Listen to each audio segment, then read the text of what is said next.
tout le monde et bienvenue dans Data Alchemy. Dans ce tutoriel, on va parler de deux choses. La première partie, ça sera consacré sur les ranges, ok? Et la deuxième partie, c'est sur les fils, ok? Ça, on va dans Excel. Là, quelle est la cellule que je suis en train de sélectionner? La cellule qui est sélectionnée, c'est A1, ok? Mais si par exemple, je veux sélectionner plusieurs cellules, comment je fais? Par exemple, je veux sélectionner A1, C1, B3, A5 et C5 par exemple. Comment je fais? Je sélectionne la première cellule, là dans ce cas c'est A1. Ensuite, je clique sur CTRL et je sélectionne les autres cellules. C1, B3, A5 et C5. OK? Là, on est en train de sélectionner 5 cellules. Ça, c'est le deuxième cas. Le troisième cas, si par exemple, je veux sélectionner une colonne en entier. Si par exemple, je veux sélectionner la D calme, comment je fais? Bah, je clique sur la colonne D, tout simplement.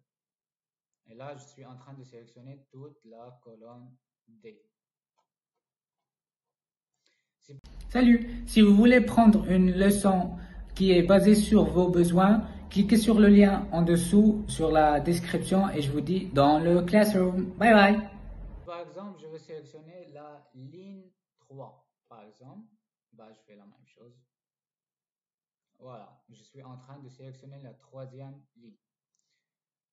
Et pour finir, si je veux sélectionner toutes les cellules qui sont de A1 à D5, par exemple.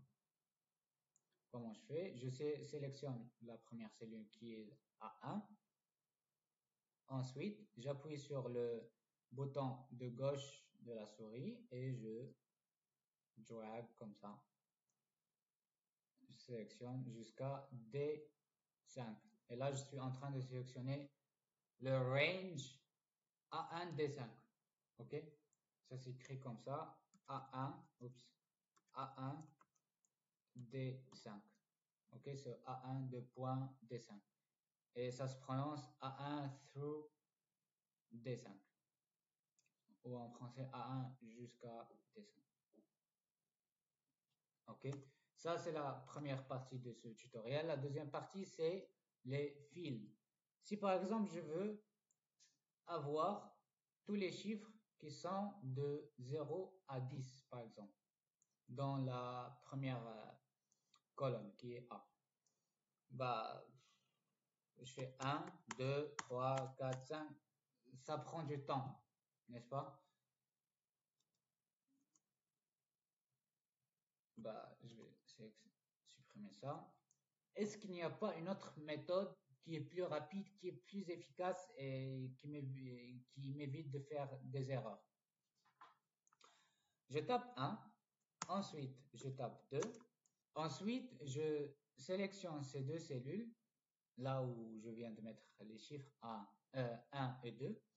Ensuite, je vais cliquer sur ce petit carré là vert, vous le voyez? Bah, jusqu'à ce que j'ai un signe de plus comme ça. Et je drag comme ça jusqu'à avoir 10. Et là, j'ai tous les chiffres qui sont compris de 1 à 10. Et ça s'appelle le sequence filling. OK? Parce que ça suit une pattern, un modèle. Et si par exemple, je veux avoir 10 de 1, 10 fois 1 dans la colonne 1, A par exemple. Est-ce que je vais faire 1, 1, 1, 1, 1 comme ça? Non, bien évidemment. Nous, on essaie de gagner du temps. Et comment on fait ça? On écrit 1 comme ça. Et j'ai pas besoin de réécrire un dans une deuxième cellule. Une cellule suffit. Et je fais la même chose, je drag jusqu'à ce que j'ai 10 de 1. Et là, j'ai 10 de 1. 1, 2, 3, 4, 5, 6, 7, 8, 9, 10. OK? Guys, c'est la fin de ce tutoriel. J'espère que ça vous a plu. Et comme toujours, n'hésitez pas de mettre un commentaire et de mettre un like et subscribe. Et je vous dis au prochain tutoriel. Bye bye.